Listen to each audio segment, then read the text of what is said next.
Good morning, everyone. My name is Pepe Zin. I'm Senior Fellow of the Adrian Arch Latin America Center at the Atlantic Council. Thanks for joining this important conversation around Sunday's election in Paraguay, which will have reverberations far beyond Paraguay itself. And it's important for what it means for the relations of China and Taiwan in this hemisphere as well. As Taiwan's last remaining South American ally, Paraguay has been receiving overtures from China to switch diplomatic alliances, including vaccine diplomacy during the pandemic. So what might this election mean for recognition of China versus Taiwan in the Americas? And let's keep in mind that just last month, Honduras switched recognition to Taiwan. And since 2017, we can talk about Panama, El Salvador, and Nicaragua, who have all switched relations with China. And this is a topic that we've been following very closely here at the Atlantic Council, including some of our knowledge products, including the AC Experts React, in which my colleagues Jason Marzak and Isabel Bernhardt have participated in. Guatemala, for example, is something that we're keeping an eye on. It's a strong Taiwanese ally, but presidential elections this year could also lead to a rethink as China's influence grows in Central America. And all of this brings us back to this weekend's election in Paraguay. Something to think about. Last year, Paraguay President Mario Abdo asserted that the country needed $1 billion investment from Taiwan to remain allies. Eventually, this comment was walked back after a widespread outcry related to that. However, this anecdote to me is a case in point of some of the domestic considerations that Paraguay and countries in similar positions think about in the face of Chinese and Taiwanese competition, so to speak. And today's conversation is, of course, a part of a deep body of work at the Adrian Arch Latin America Center on China in the hemisphere, including past China-Latin American reports covering US-China competition and humanitarian aid and disaster in Latin America, for example, Chinese investment in South America's lithium triangle, US-China vaccine diplomacy efforts in Latin America and the Caribbean, projections for China, Latin American, Caribbean trade by 2035, and just to name a few. And I'm super delighted to be collaborating, of course, with the Atlantic Council's Global China Hub today. Thank you for all your collaboration. The Global China Hub has been just doing phenomenal work, uniting the different lines of China programming across the organization. For the audience today, I encourage you to follow today's conversation via Twitter using the hashtag ACChina-LAC, LAC. And I'd like to remind our listeners that Spanish interpretation is available during the Zoom session if you click on the globe icon in the lower right-hand corner of your screen. Now, with that, I'll quickly introduce this stellar group of experts that we have today to unpack this interesting topic about Paraguay's election and implications for China, US, Taiwan.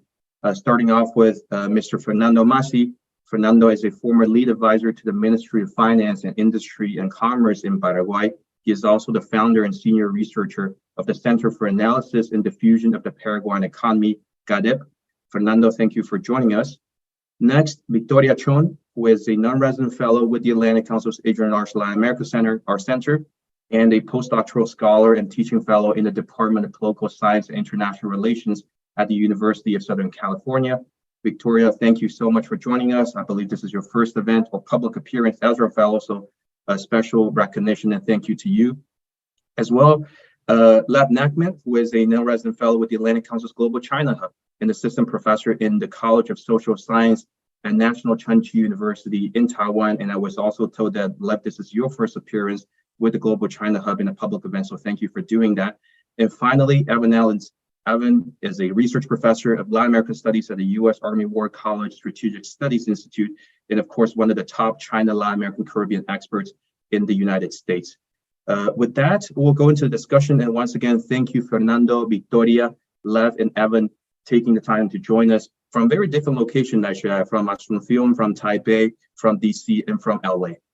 The first question, I'd like to pose that to you, Fernando, kind of bringing to us a regional perspective, kind of getting a sense of where things are right now, just 2 days before the elections. And I'll be asking this question in Spanish. Fernando, usted fue asesor principal en los ministerios de Hacienda y de Industria y Comercio. En su opinión, ¿cuáles son las prioridades y preocupaciones principales en Paraguay en este momento, tanto para este gobierno como para los votantes el próximo domingo en las urnas? Y a lo mejor una pregunta también de seguimiento, ¿no? O sea, comenzando por una pregunta panorámica, lo que pasa en Uruguay, pero después, ¿cómo ha influido o no ha influido la inversión taiwanesa en el abordaje de estos temas, de estas prioridades y preocupaciones de los que vas a hablar? Sí, muy buenos días y muchas gracias por la invitación al Atlantic Council. Creo que los principales temas económicos son tres. Thank you very much, the Atlantic Council, for its invitation. The main economic concerns for the population as well as for the government are three, for the current one as well as for the one that could be elected, which is a worsening in the quality of life for most people in Paraguay over the last 10 years. And this worsening is seen in the levels of poverty, employment, and income. Second, over the last years, we've seen a worsening of public finance. The situation is a bit bizarre in Paraguay because in general it's characterized by a macroeconomic balance. However, this fiscal worsening of public finance is leaving us with very small fiscal space. It's not enough for public investment in social programs, and that is a new challenge for the new government that will be elected on Sunday. And third, there is a very high level of corruption within the state of Paraguay. This goes against the good use of the limited resources in the hands of the state, and they will need these resources increasingly in order to face the problems that I just mentioned, physical infrastructure as well as social investment. Now, in terms of Taiwan specifically, there is no foreign direct investment from Taiwan in Paraguay. What we have is annual donations, money that is used for certain types of public works in Paraguay, but it's a symbolic amount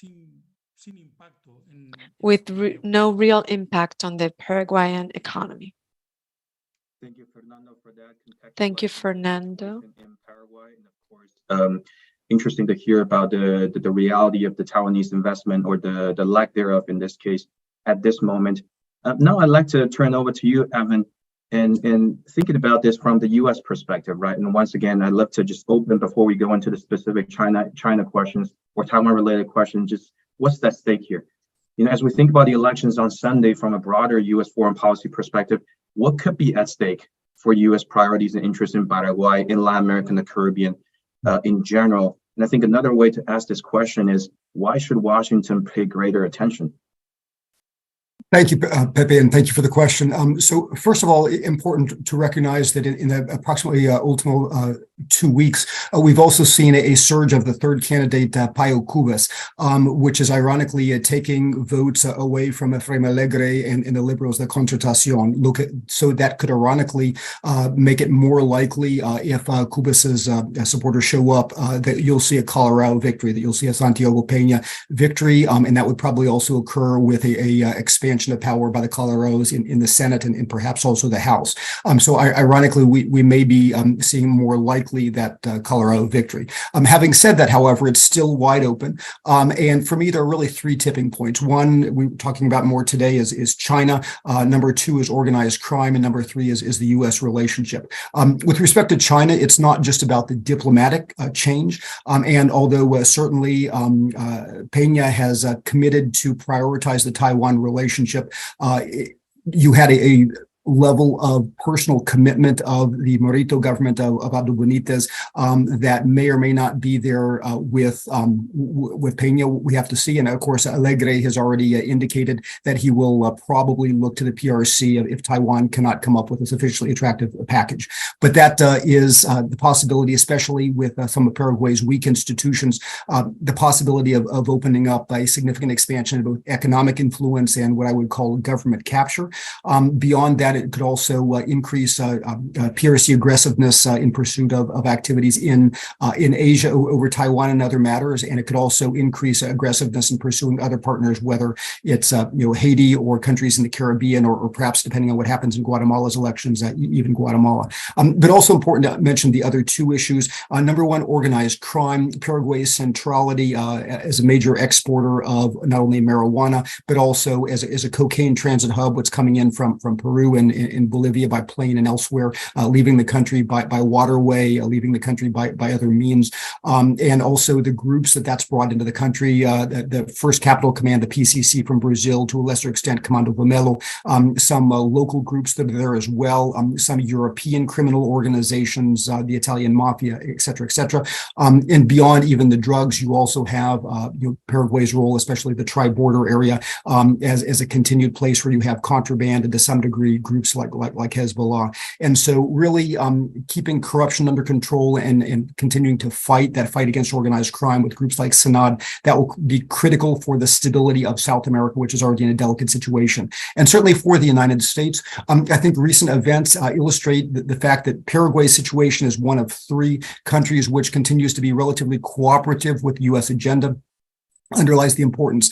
We already saw that even though countries like Brazil continue to agree with the United States on issues like social justice and environmentalism, the fact that Lula in Brazil brought Lavrov into the continent, the fact that you've seen Xiomara Castro's flip in Honduras, the fact that you see certain behaviors like with Petro in Colombia, like AMLO in Mexico, moving away from the United States on drugs and security cooperation, really the importance of continuing with a partner that continues to work with the United States on this core issues. And again, it's a delicate situation for us because the head of the Colorado Party, of course, former President Horacio Cartes, we've already named for significant corruption along with Hugo Velasquez, the vice president. And so Ambassador Ostfeld in Paraguay has his work cut out for him in terms of if we have a victory by Peña, maintaining a positive and vital relationship with our Paraguayan partners.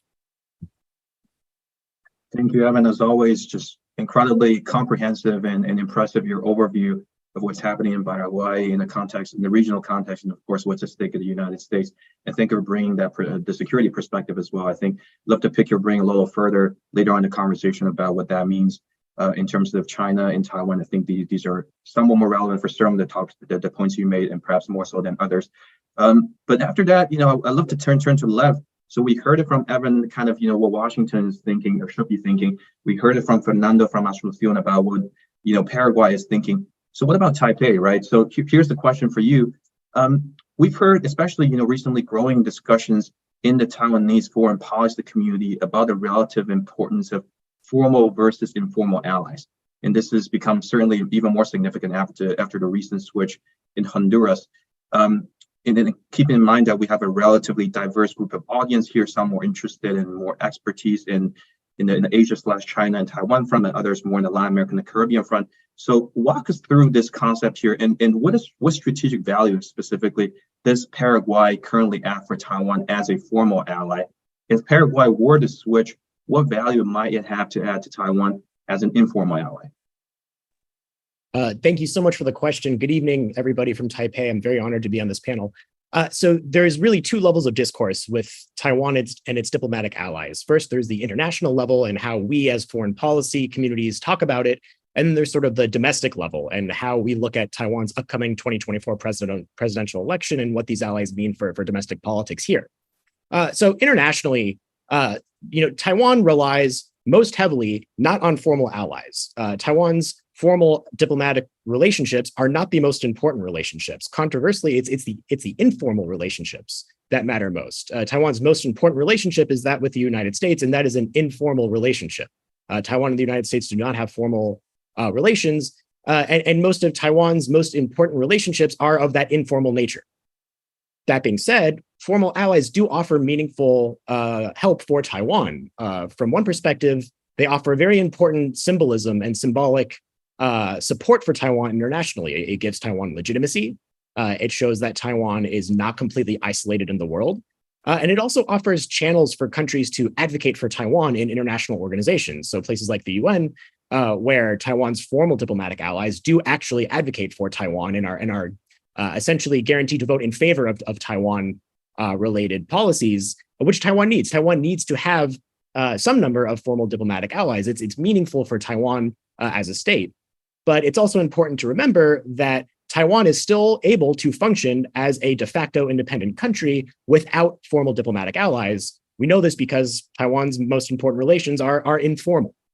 So even though Taiwan does not want to lose formal allies. It's a very bad look. I think internationally, it causes a lot of PR scandals for Taiwan. But it does not actually change Taiwan's relative level internationally because, again, most of what Taiwan relies on the most are not formal allies. Domestically, it's worth noting that when Honduras switched recognition very recently, that was a very big international headline.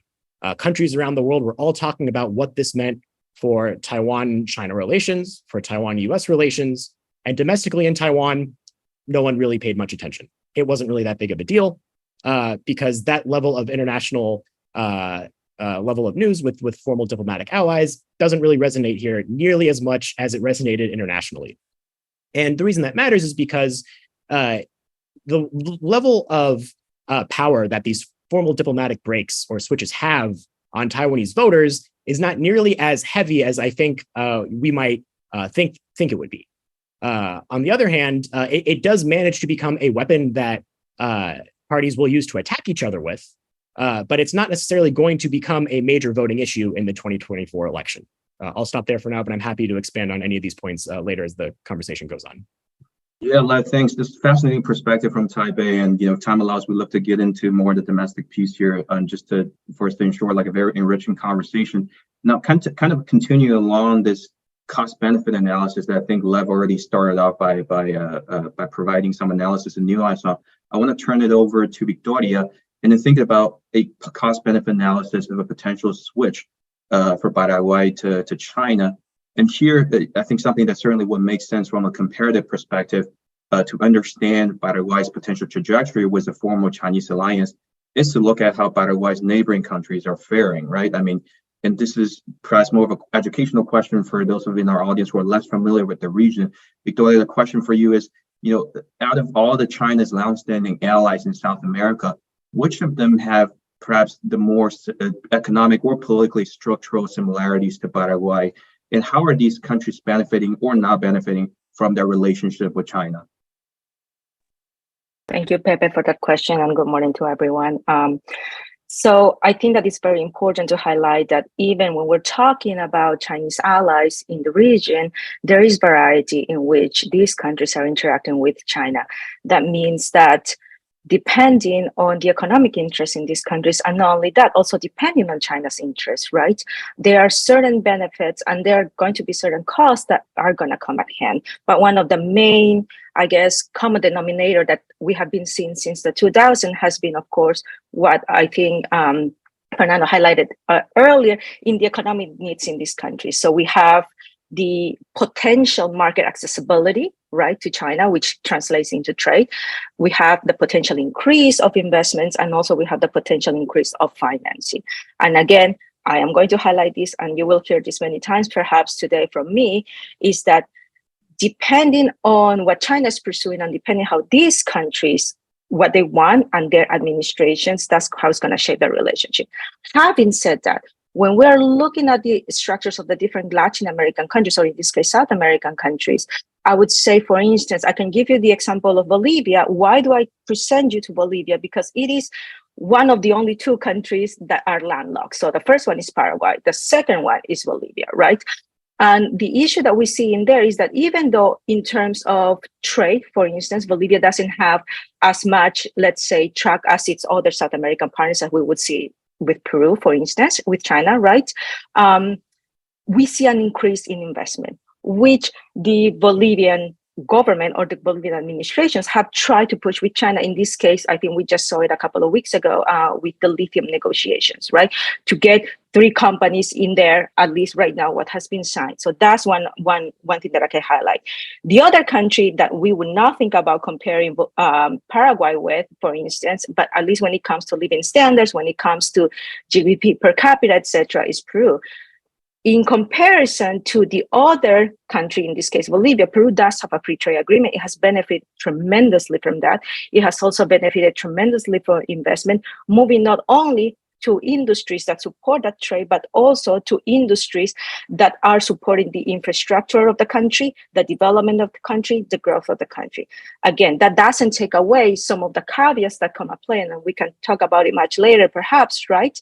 And I guess the closest in terms of economic structures of Uruguay or with Uruguay, sorry, with Paraguay would be Uruguay. I was gonna simply because they trade similar products when it comes to comparative advantage. You have soybeans, you have cattle, right? But there's another commonality with Paraguay, between Paraguay and Uruguay, which is precisely Mercosur. And one of the main issues that we have seen is that in comparison to Paraguay, Uruguay does have a much larger, a much advanced economy.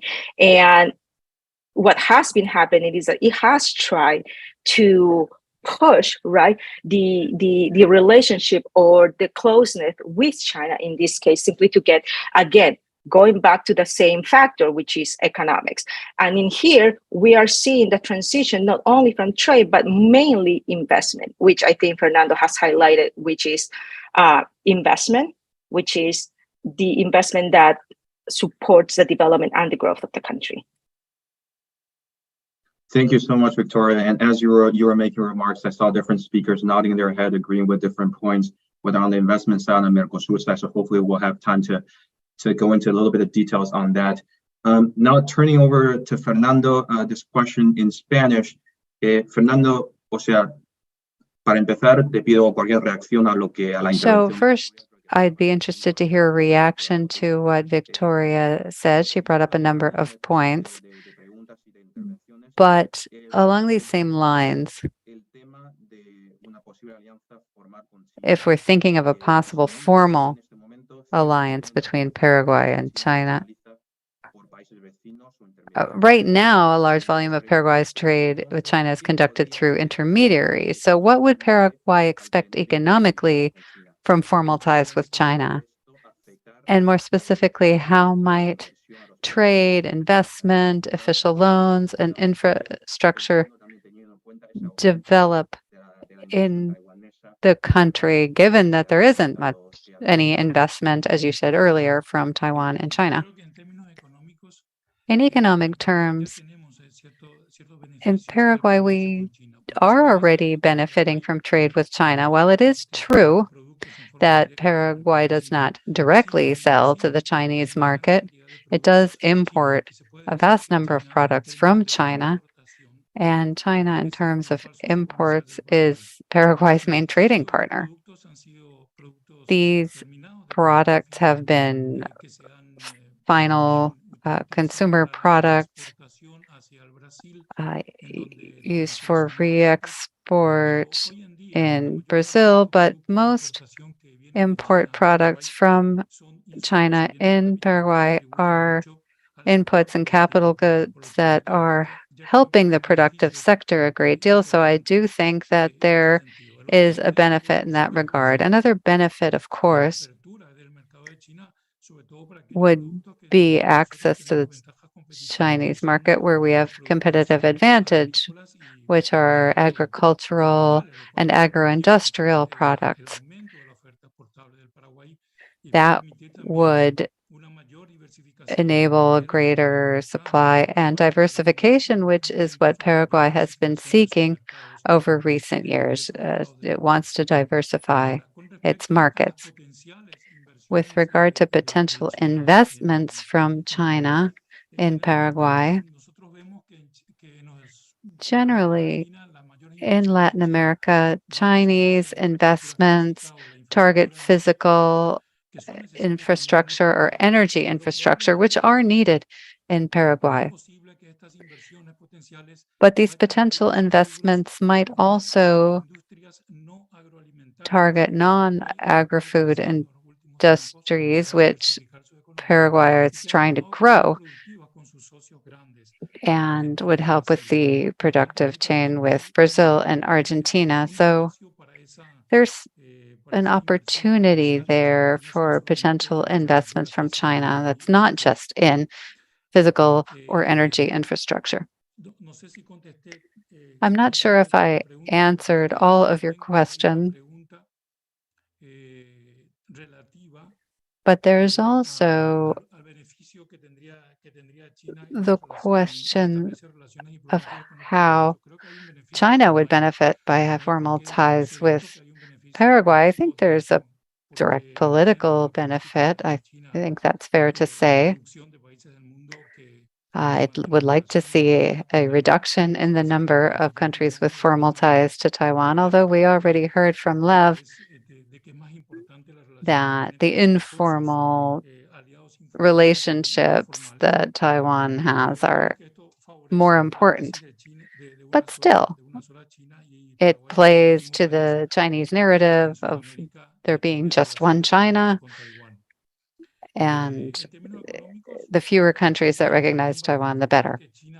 In economic terms, China will be able to expand its business in Latin America, having a formal relationship with Paraguay, and it would facilitate any type of trade agreement that Mercosur might have with China, because Paraguay would no longer be the holdout, wouldn't be an obstacle, or wouldn't end up being left out of a relationship, an economic relationship with China because of those political ties. So then Mercosur could negotiate any type of trade or investment agreement as a whole block. Very interesting comments, and I think I pick up at least three things that, in my view, are very much worth highlighting. One is Lev previously mentioned the informal versus formal ties that Taiwan has with the rest of the world, and you were able to put some nuance on the formal / versus informal commercial ties that China has with Paraguay in this case. So I think it's an interesting parallel, so to speak. And second, certainly, as you mentioned, Lev's comment earlier, hopefully we can come back to this point a little later. Basically, the broader global implications or the regional implications of China, Taiwan, Paraguay, and beyond the cross-strait relations. So certainly that's something we love to come back to.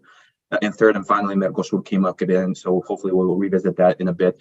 But before that, I'd love to turn it over to Evan, right? So Evan, in the context of cost-benefit analysis, I think so far we focus more on the benefit side of things, which again, understandable from a regional perspective. But Victoria also mentioned that there are certain caveats that we need to be careful about. So the question about that is, what are some of the challenges that you have seen for countries in Latin America and the Caribbean that have experienced after allying closely with China, and especially after signing significant trade investment deals?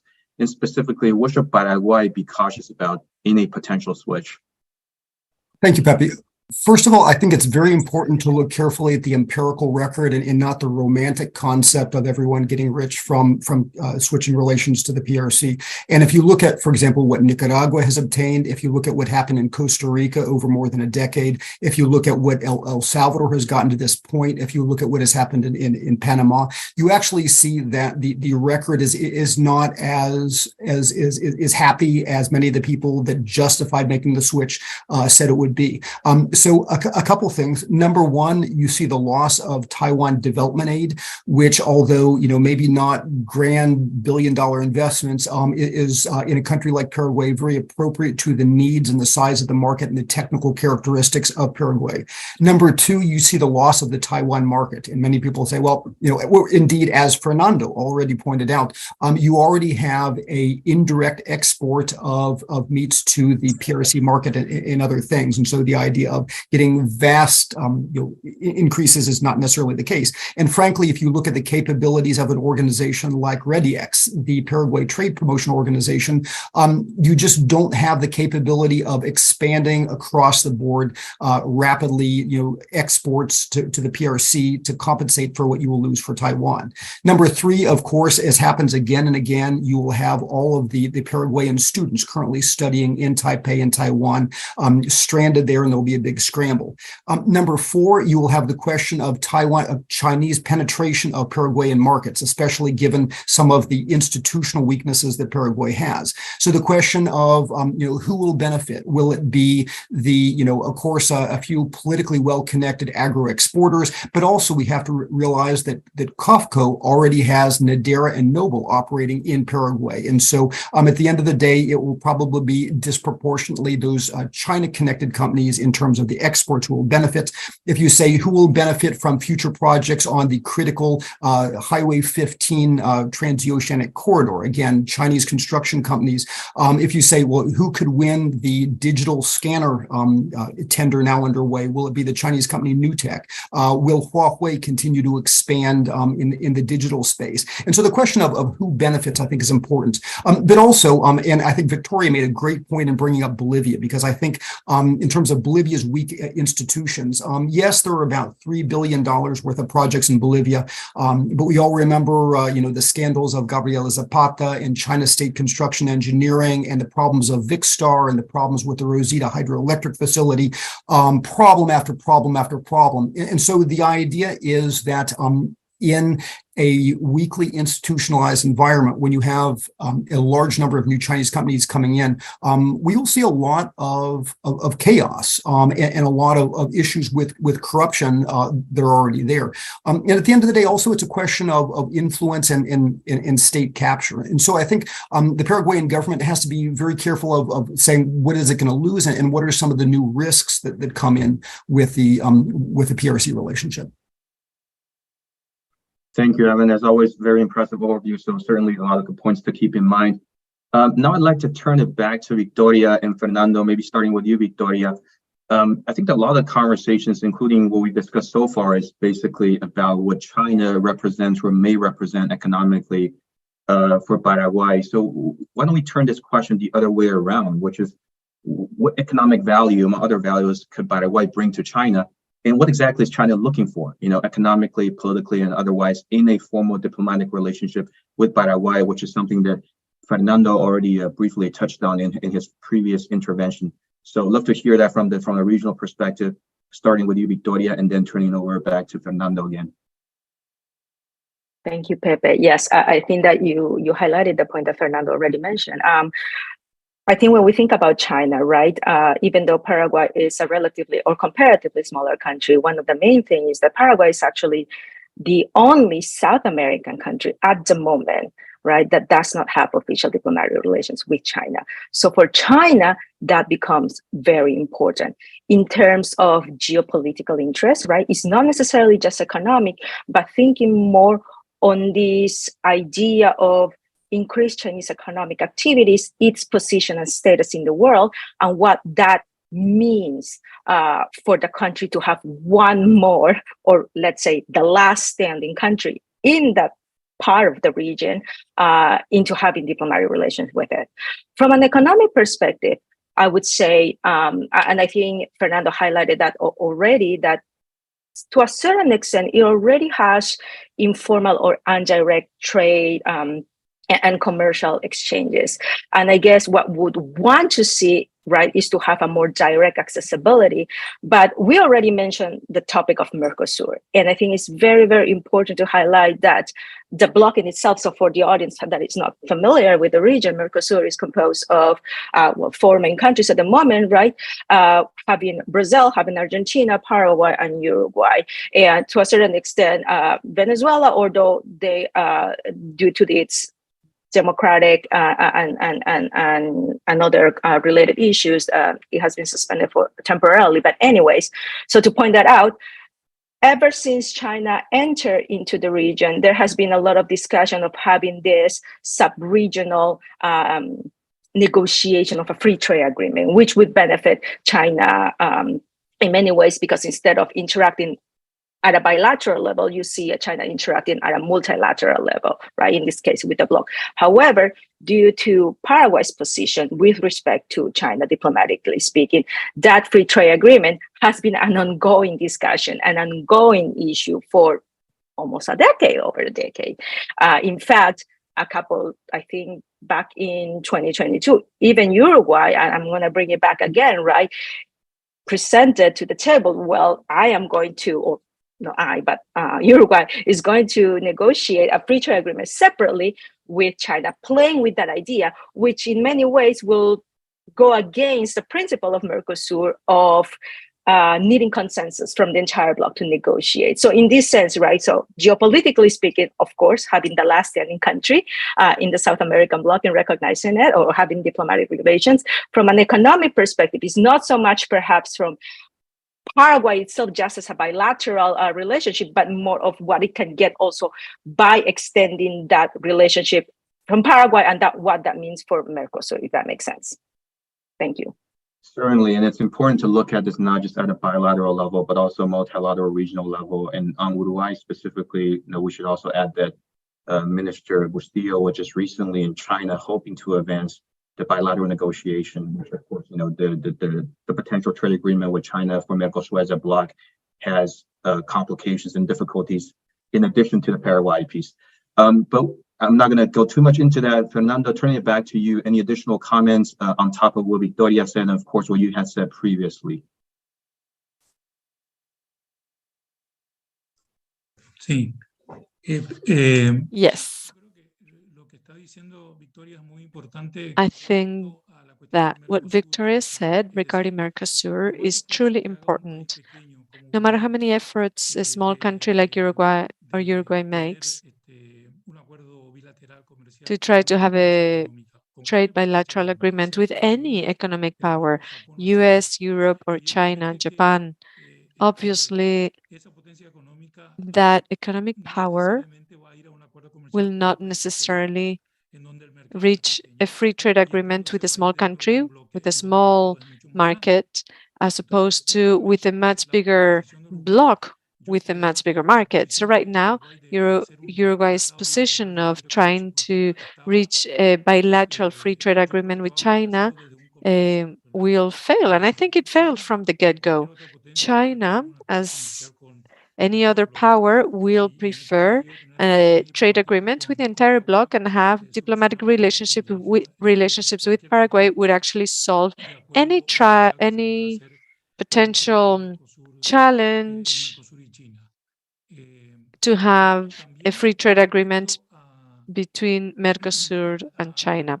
Now, regarding what's been said about indirect exports from Paraguay to China, these indirect exports are around $22 million. The amount is very low. Now, Paraguay exports a lot of soy to Argentina. Argentina has become its main market for Paraguayan soy, and it's a grain that is processed and turned into oil, and Argentina is the main soy oil producer, and China is its main partner in this regard. So it's an indirect way of exporting products to China, even though there is a loss there for Paraguay, because Paraguay could actually directly export oils or flours of soy to China and tap into a greater value-added market if these diplomatic relationships are established with China. Now, that indirect export of, or those indirect exports of soy or meat are important. However, it is also about the loss of greater value added when, or added value when you export simple goods to other countries that then export more processed goods to China. In this case, byproducts of soy. Important point, I think, not just in terms of thinking about the indirect, direct triangulation of trade, but also one perennial questions in the region. This is a present question in its commercial relationship with China and other countries, is how we can diversify, how we can add value to our exports. So something to certainly keep in mind. Now turning over to Lev. Lev, we mentioned earlier, and multiple speakers have talked about kind of the global implication of this potential switch if it were to happen. And multiple speakers mentioned specifically the point about, Taiwan, Paraguay being the last standing Taiwanese ally in South America. So let me ask you a two-part question. One is, again, thinking through this potential switch in the broader context we have, it seems like both Taipei and Beijing's foreign ministries have acknowledged that there is a steady decline in Taiwan's number of former allies, and there's a possibility that this will continue to accelerate in the future. So if we assume this pattern would hold true, what could and what should Taipei do, both in terms of preemptive actions or maybe post-fact measures, And the second part of that question relatedly is, we're also seeing China, Taiwan, if you throw the US into the mix as well, tensions ratcheting up a notch in Asia, and something that we hear a lot about and have still been discussing in DC as, for example, Pelosi's visit to Taipei in August last year. So within that context, how does the possibility of a Paraguay switch play into the recent dynamics between China and Taiwan, and even beyond, the cross-strait relationship? So walk us through that. Thank you. So, MOFA and President Tsai Ing-wen has made it very clear that they're not interested in trying to compete with China for dollar diplomacy, which makes sense. Taiwan absolutely cannot compete with the amount of investment that China is going to offer all of its allies.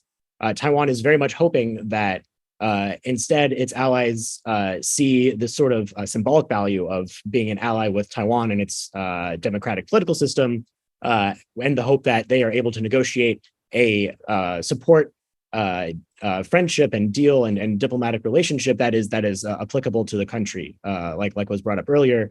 Taiwan wanting to make sure that its relationship with Paraguay is appropriate for Paraguay's size and needs. And so, from this perspective, I think it's a matter of MOFA here in Taiwan trying to make it very clear that if Paraguay is hoping to try to push Taiwan into just dumping more money into the diplomatic relationship, that is not going to work under the current DPP administration. And instead, I think it's going to be a matter of, depending on the outcomes of this election, reestablishing what exactly the shared values and the shared economic relationship ought to be between MOFA, President Tsai, and the future president of Paraguay. I think, the case of Honduras really showed just how Taiwan is not willing to accept being sort of bullied into keeping their formal diplomatic allies, because Taiwan has made it very clear that even though they have very important symbolic meaning, they're not going to come at a cost that Taiwan cannot actually support or afford.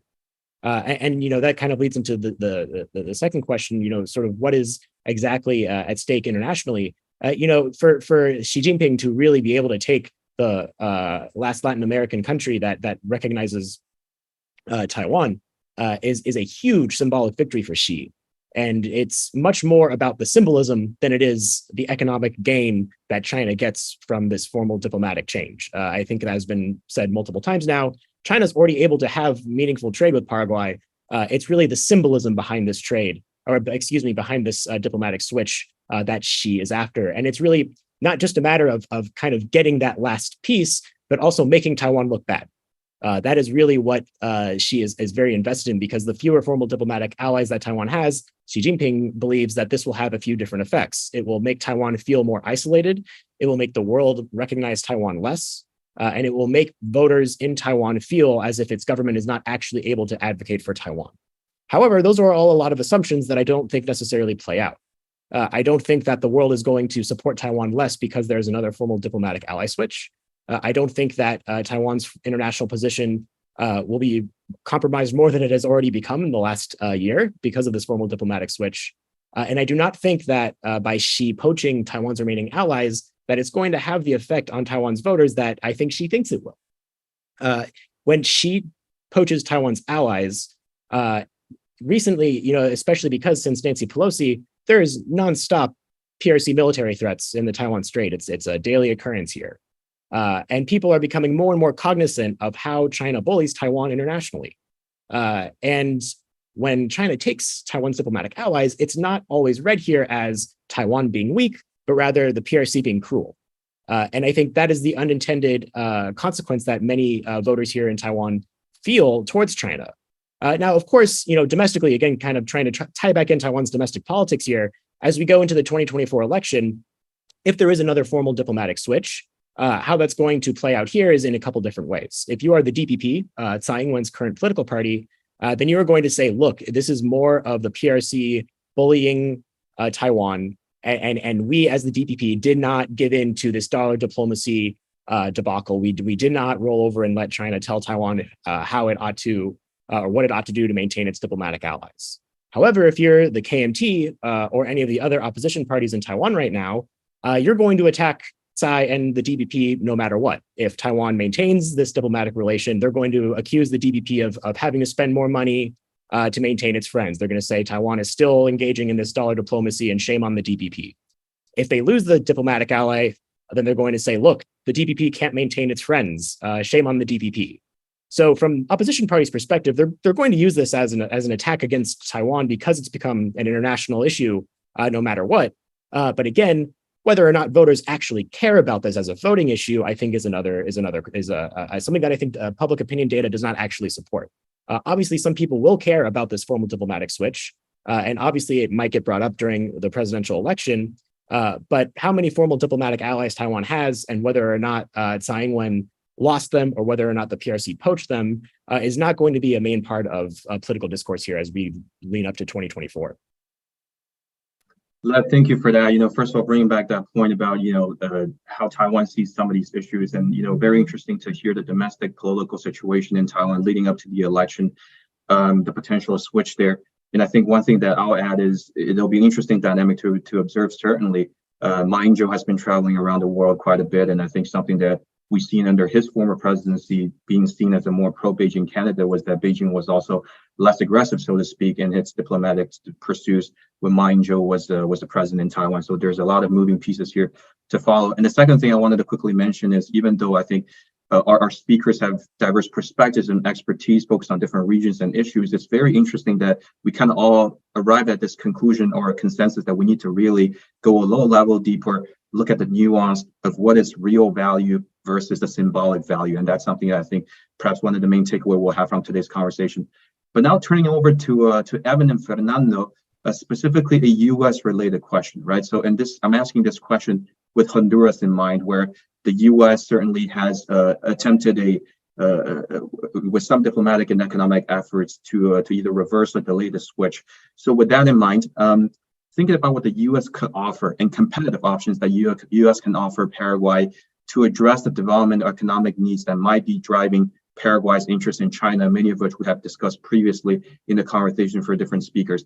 And then perhaps something to also keep in mind is that something we always say is regional countries in Latin America and Caribbean often mention the importance of US investment opportunities that are rooted in genuine partnership with the region and not necessarily as a reactive response to Chinese activities. So maybe we kick off with Evan and then we hear it from Fernando. Thank you, Pepe. But before answering that, just very quickly and with much respect to Fernando, one thing I think it's important, I understand that the Paraguayan agricultural and especially the beef lobby is a big voice in this push to flip to China.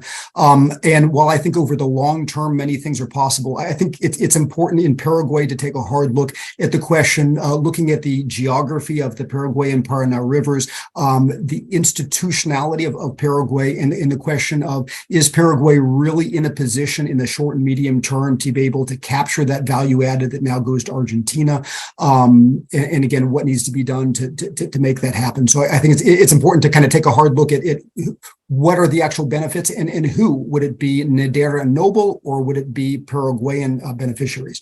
But with respect to the U.S., a couple things. Number one, it's important for the U.S., especially if Peña and the Colorado's triumph, to maintain a strategic balance. In other words, it's very important for us to push against anti-corruption. It's very important for us to push for democracy, but we don't want to back our vital ally into a corner that would push it into PRC hands.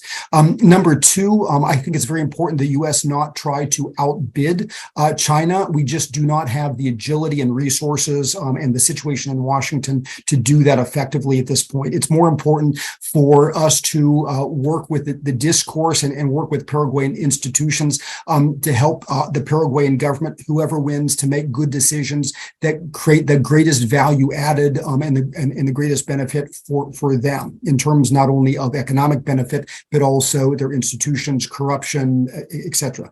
I think there are a couple of specific issues I want to mention. Number one, there is a vital USDA certification of Paraguayan beef in the works right now. That is not only for access to U.S. market, which is very, very important, especially because Paraguay cut off their export to beef to the Russian market, which over Russia's invasion of the Ukraine. But also European and other countries, Asian countries, often look to USDA certification certification as a point of reference. And so that is probably the biggest thing that we can do right now to keep Paraguay on a positive and prosperous track. I think beyond that, across the U.S. government, it's important to have higher prioritization for Paraguay in terms of resources, whether for Development Finance Corporation, for USAID, for the U.S. military with building partner capacity programs, et cetera, et cetera. I think there's a lot of important work that the U.S. Corps of Engineers is doing and can continue to do to help frame Paraguayan infrastructure projects for success, et cetera. And one final piece that if it is a Santiago Peña victory, very important again to differentiate between the case against Horacio Cartes for corruption and where Peña, at least to date, wishes to take Paraguay. If Alegre wins, I think it's very important that certainly we look for positive relationships, but not to confuse policy coincidence on social justice and environmental issues with coincidence on core national security issues. And to that end, if like Honduras, Special U.S. Envoy Chris Dodd or someone else goes to talk to the Paraguayans, it is very important, while being respectful for Paraguayan sovereignty, that we say that we have sovereign decisions too about how we will respond if Paraguay flips to the PRC, and that yes, we respect Paraguay's sovereignty, but it matters to us a great deal. I think we need to be a little bit clearer, although respectfully, on the message and the importance to us that Paraguay stay with its democratic ally Taiwan. Thank you, Evan. And the USDA point is very interesting one. I saw Fernando nodding his head as well on that. Before turning over to Fernando, I think one thing I wanted to quickly mention is that, as you alluded to, Evan, when you look at the relationship between U.S. and Paraguay, it's a detailed and U.S. one. And the case of Mr. Garda is certainly an interesting case. And one of the good friends of our center, Carl Meacham, also made a similar comment and question in the chat about that. I mean, we have to think about U.S. sanctions. We have to think about the coherence of U.S. messaging towards Paraguay and other countries in the region. But with that, I'll turn it over to Fernando to see how if you have any additional comments you want to add on to that. And perhaps in the remaining time, we have maybe a quick lightning round, 1 minute or two, for all the speakers to jump in with some final concluding remarks. But yeah, Fernando, please go ahead first. Sí. En relación a, al With comercio, regard to U.S.-Paraguay trade,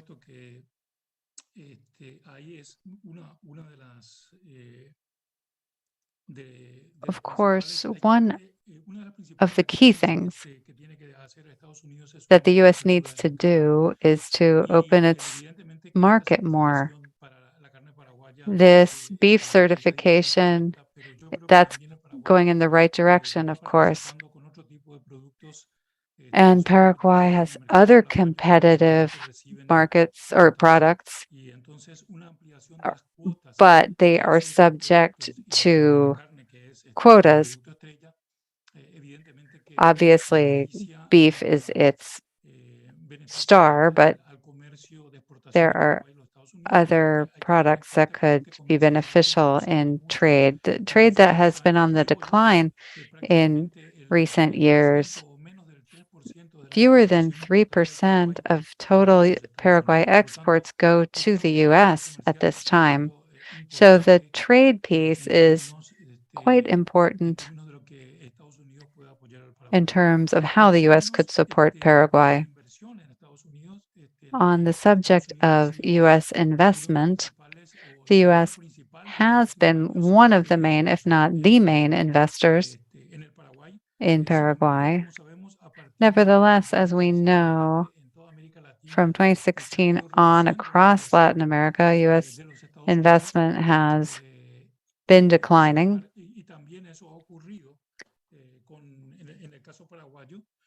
And this has been the case for Paraguay too.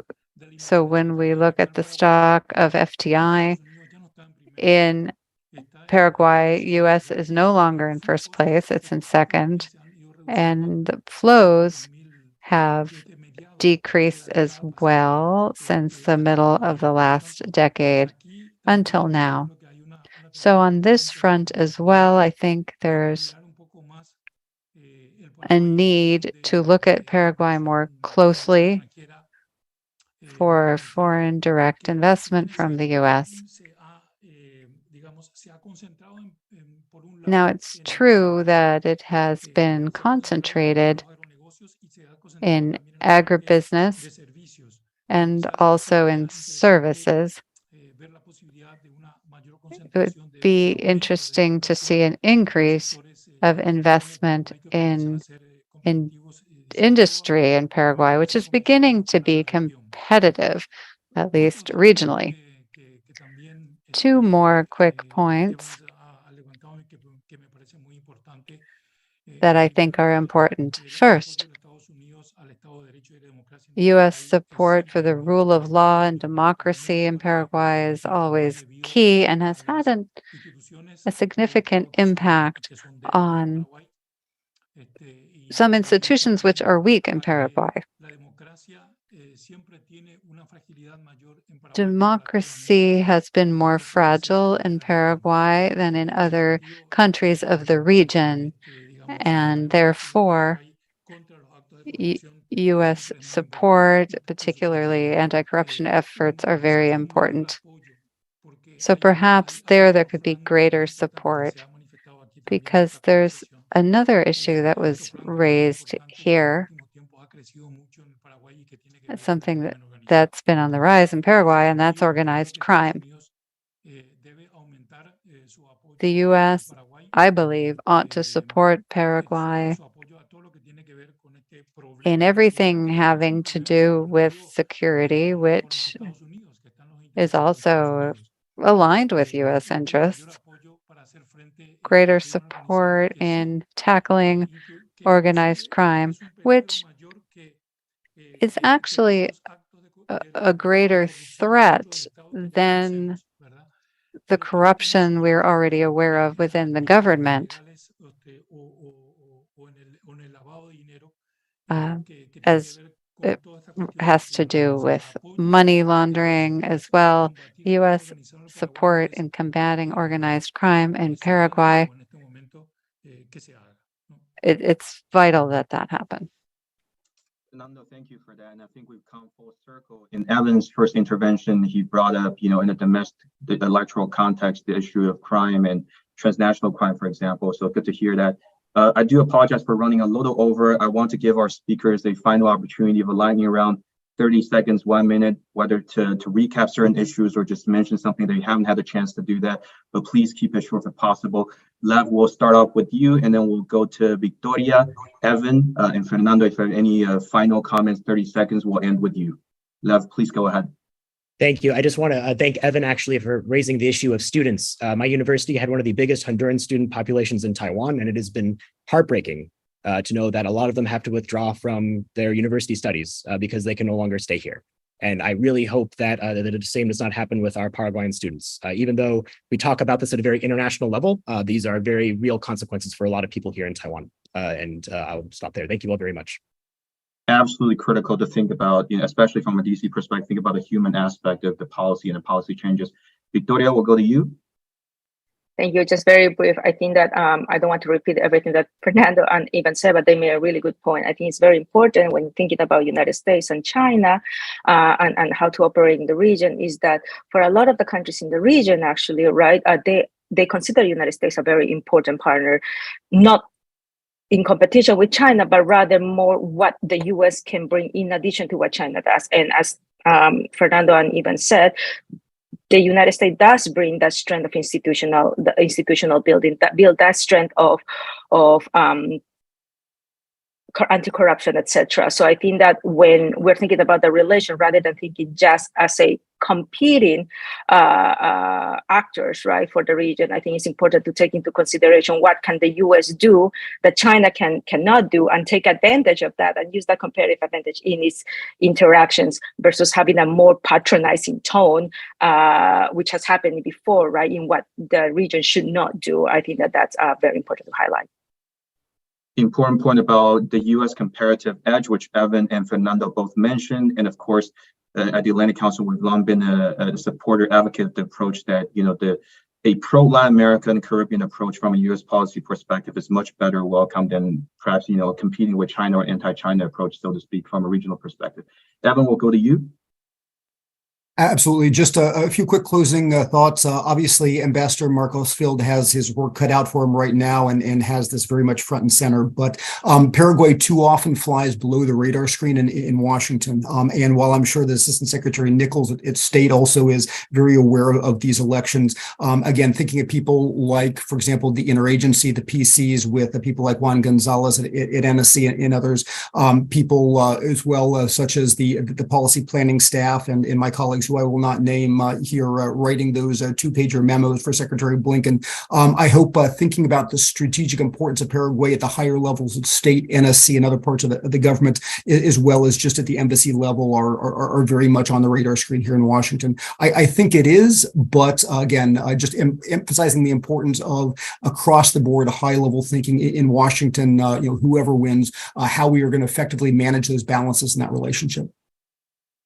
Thank you so much, Evan. Fernando, final 30 seconds.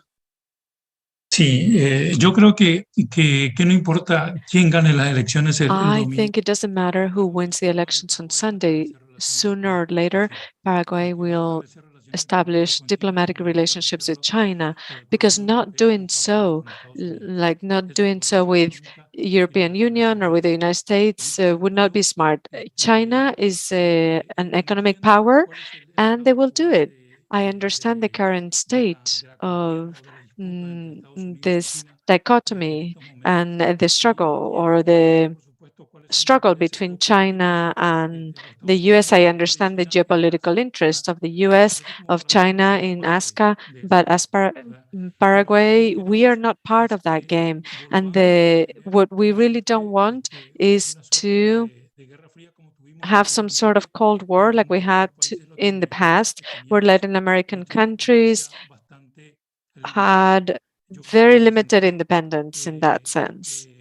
So I think a diplomatic relationship with China would not automatically entail that we are not a strategic ally of the United States, because we'll continue to be so. That from a regional perspective, I'm glad we did this final 30 seconds in lightning round. You ended it with a ban. I think that's something that will take-home message that we'll certainly keep in mind with. And I think we've heard similar thoughts from other regional current and former government officials. Finally, I'd just like to thank all the panelists again. Evan, to your point, we've gathered, although sometimes Paraguay, we feel like it doesn't get the attention it deserves here in DC. The fact that all four of you panelists taking the time to join us, and we've really gathered an interesting and a very big crowd virtually here on Zoom for this event. I think this speaks to the importance of this issue. So thank you again, panelists. Thank you, audience, for taking the time to join us. And a special thank you to my colleague, Isabel Bernhardt, who put together this event, organizing everything. Thank you. We'll be in touch. If you have additional questions, feel free to reach out to the Atlantic Council. We're here to help support some of these questions. Of course, establish connections with some of the esteemed panelists if you have additional inquiries. Thank you.